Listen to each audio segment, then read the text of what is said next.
Welcome to Gen Z Hoops, the Gen Z basketball, coaching, and sports business show. What's up, guys? Welcome back to Gen Z Hoops. Today I'm joined with head of scripts at Clutch Points, Mr. Calvin Fong. Calvin, how are you doing today? Good. Thanks for having me, Ashton. I'm privileged, honored to be here. Yeah, thank you so much. The pleasure's all mine to have you. So to get into our conversation here, I really like you to talk about your upbringing and your connection to sports, like growing up, and most importantly, the game of basketball, because I'm a basketball player, so I just go with that. Yeah. So, growing up, I'm a Warriors fan. I'm out here in the Bay Area in California, and so the Warriors are everything out here. So growing up, I was a big Warriors fan, although they were terrible when I was growing up, and so the extent of my fandom was like finishing my homework and thinking I should turn on the Warriors game, but they're probably going to be down 20 when I turn it on. And then I turn it on, and yeah, every time did not disappoint. They were down 20. And so I was still a fan, but just kind of, on the side thing, and like, Jay Rich winning the slam dunk contest in like 2002. And those were like our NBA finals for us. But then the We Believe season in 2007, that's what I think really elevated my fandom, and seeing that, oh, like basketball can actually be fun. You can actually win. And then seeing the whole like Bay Area unite for the We Believe season and that Mavs series. And I had the privilege of going to one of those We Believe games Oh, in wow. person. And yeah, it was the second round game. We were playing the Jazz, and it was the only game we won that series. But still, that was probably one of the loudest, if not the loudest, I've heard an NBA arena. Just because those fans have been starved for the playoffs long, and so that kind of got me going into basketball. And yeah, I never really thought about a career in sports.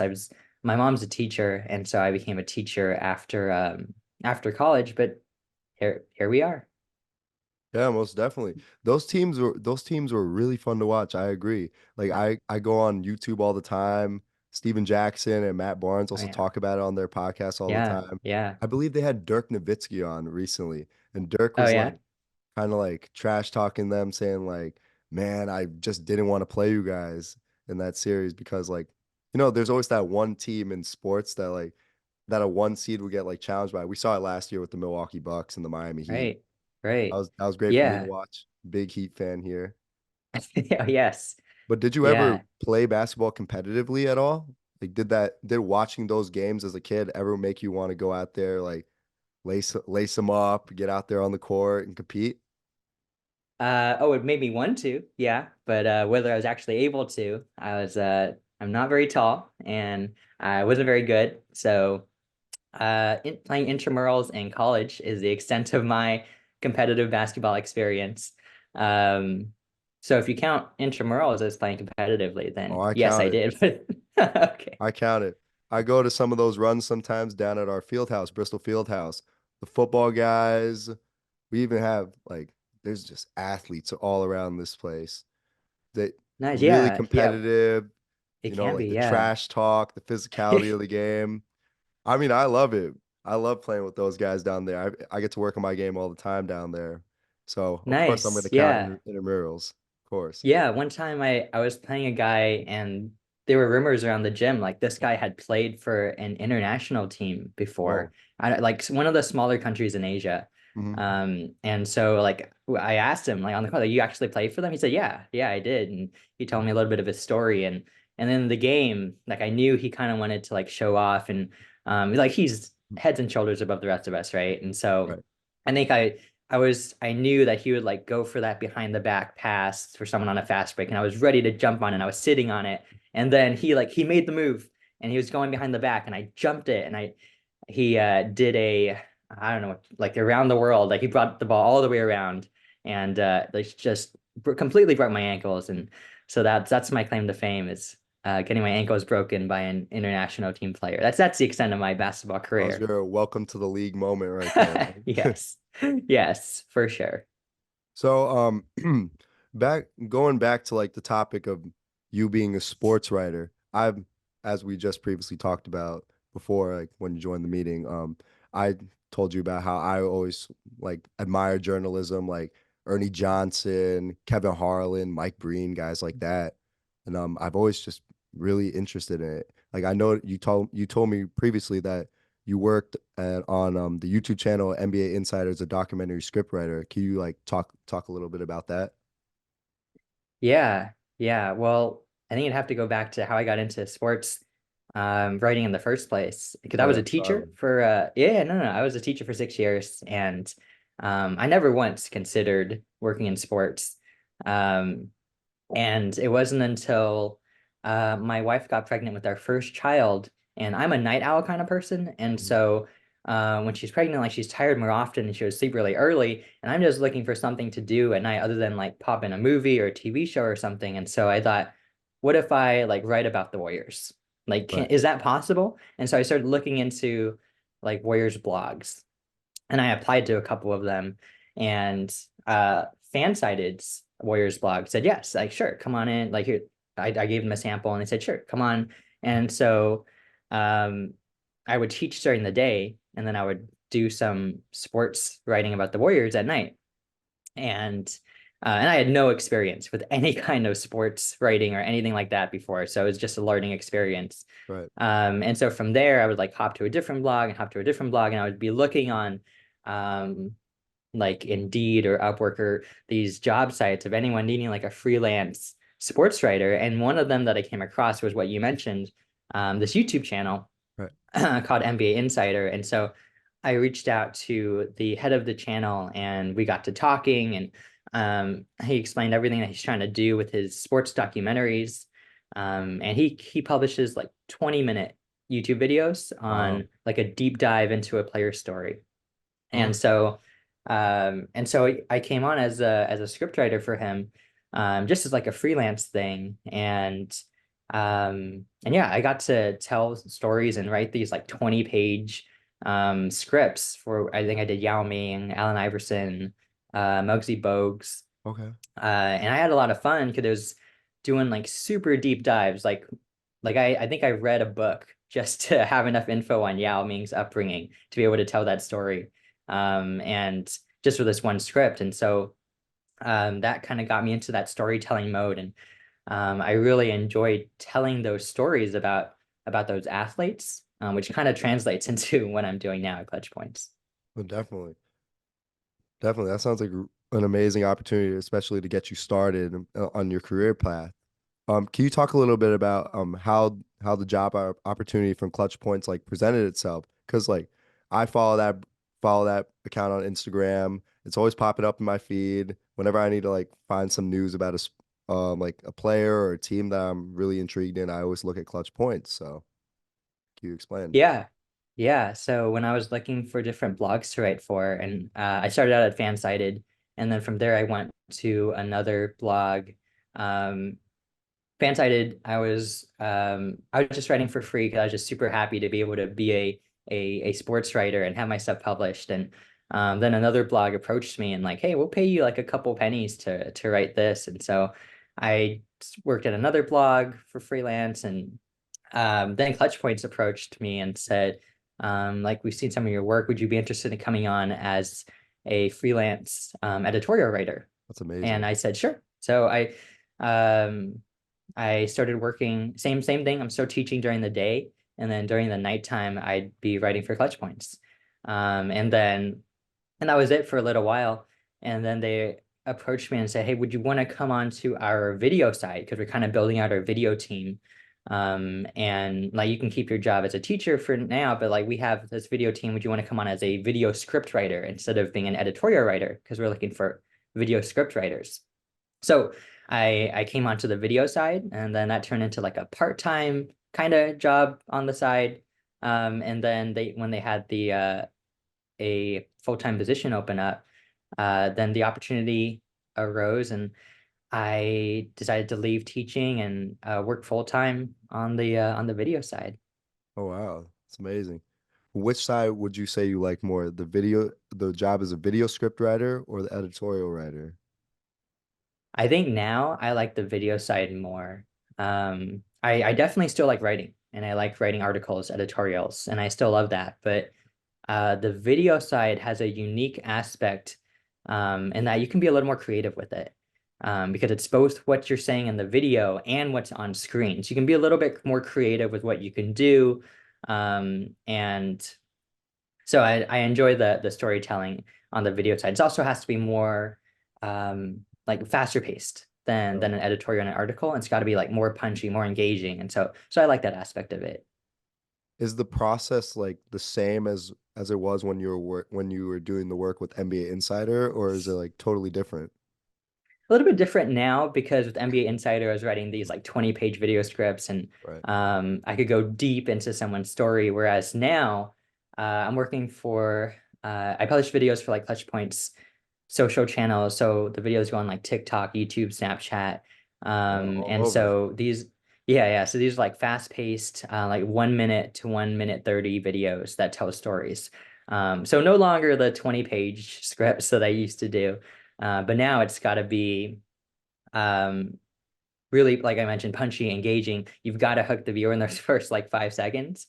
But it has to be a promise that you're going to come through on, or else it's clickbait and they're going to scroll away, right? And so if you're going to make a promise in those first 5 seconds to hook the viewer, you have to follow through on that promise in the rest of the video. And so yeah, it's one of the things I love about videos is the challenge of those first 5 seconds. Like, how do you write a script where it really engages the viewer in those first 5 seconds, not only to stay and watch, but to keep watching, like audience retention, right? And to keep watching for the rest of the video. And how do Right. you keep the story that interesting for a full like minute 30? And so, yeah. Yeah, I hear that every day in my English classes, if I'm being honest with you. Like my professors, they always come up to me saying, "Ashton, you gotta hook me better." Because I just wrote a paper about I don't know if you've seen the movie Saturday Night Fever with John Mm, Travolta from like the mm, 1970s. mm, I like did like a deep dive into disco culture about that, and I was mm. having a hard time trying to find a hook. So, man, I wish I'd talked to you before that, you know what I mean? And then you could have helped me out a little. But Yeah. I know heard that you've been like the head of scripts now at Clutch Points for about 2 years now. Like, what are the biggest challenges with that position? Yeah.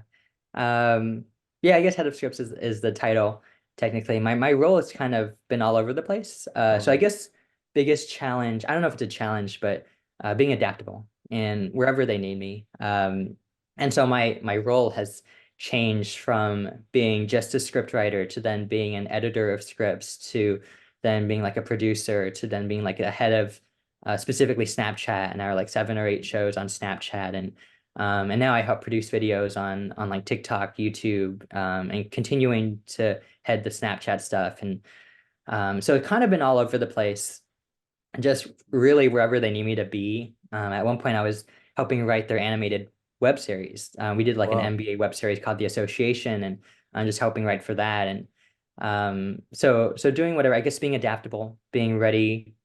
Sports media is constantly changing, and so wherever we need to put more resources and things like that, I got to be ready for. And we kind of changed our one of the things we do on Instagram is now we have these longer captions. We call them epic captions, where we like tell a story Right. in an Instagram caption, which usually IG captions are like pretty short and like you focus on the graphic, but we Right. kind of switched over to having that storytelling identity and brand. And so I would help out with that a little bit and helping tell those stories there. And so like I said, just wherever they need me, I guess being adaptable is the main thing.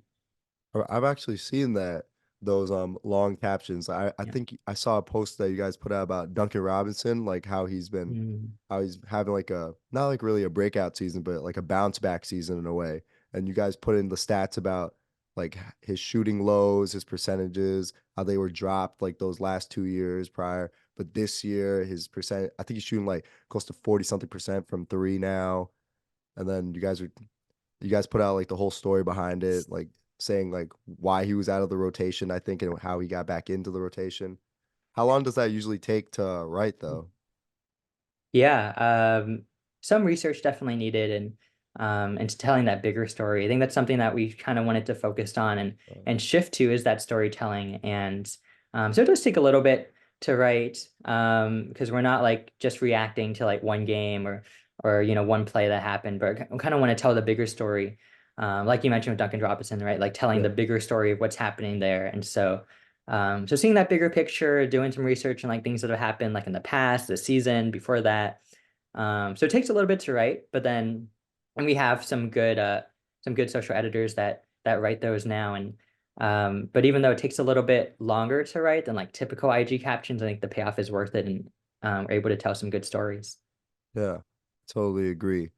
Aside from the challenges, however, what would you say are your favorite aspects of this new position? Well, not new position, but like your current positions. Yeah. I like that I get to be creative. We get to, this is one of the things I mentioned about liking video a little Yeah. bit more than article writing, that just the freedom to be creative. In video, we're doing a series on ChatGPT and like Mhm. asking AI to like simulate the MJ Bulls against the KD Warriors, and like how Right. would that go, and like simulate 1,000 games of that, and how does that go?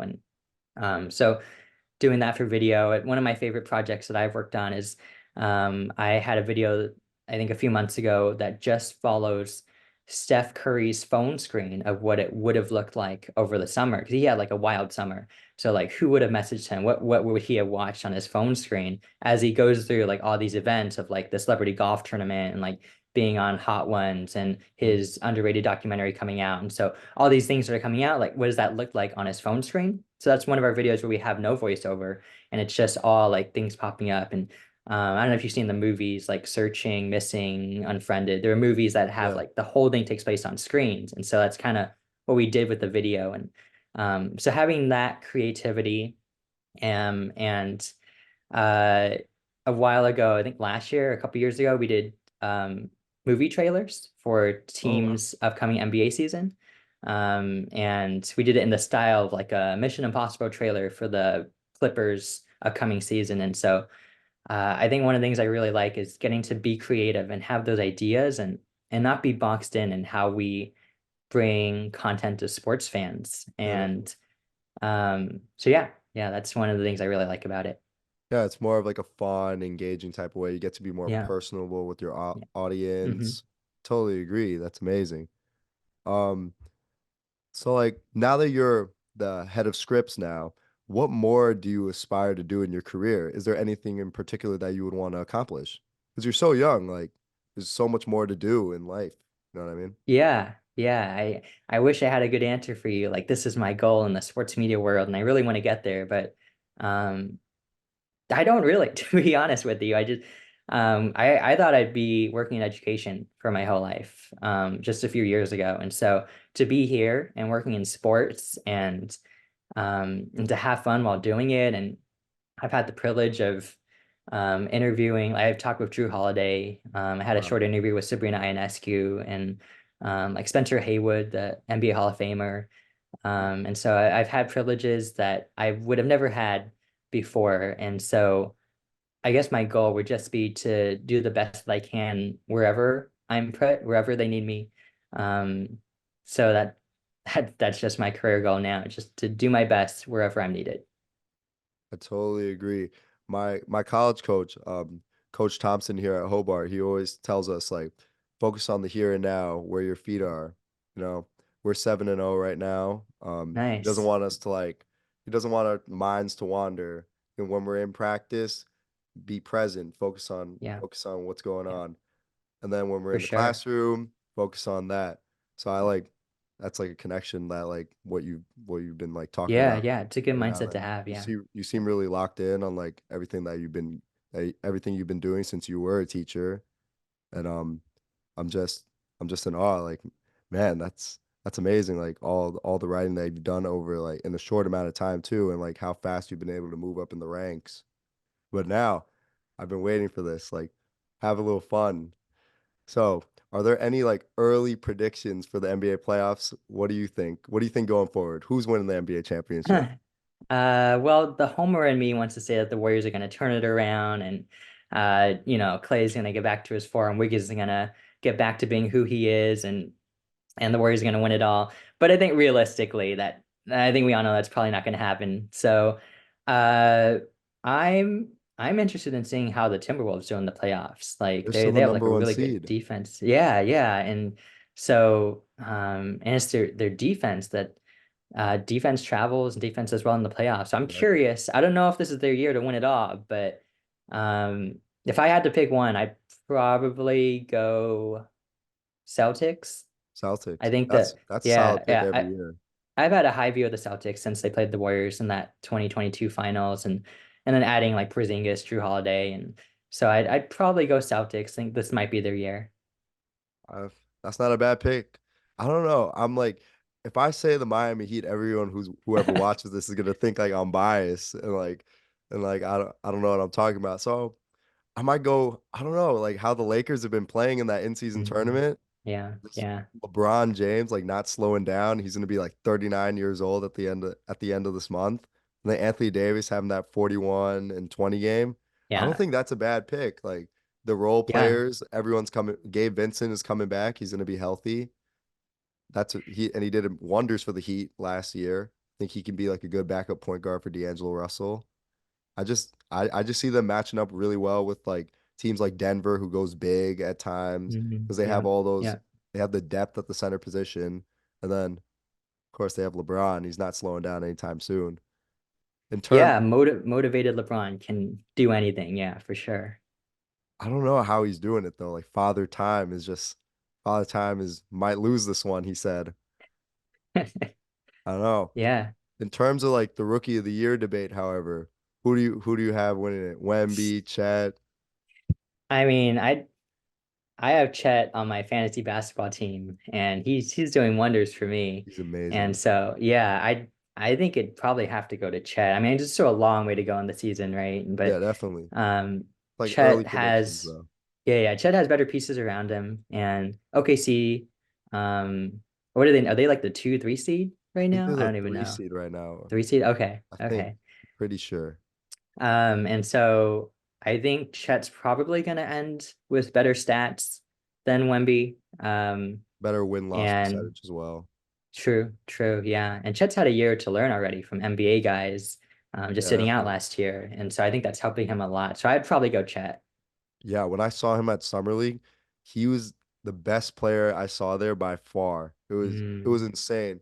His length on the defensive end, he can pick passing lanes.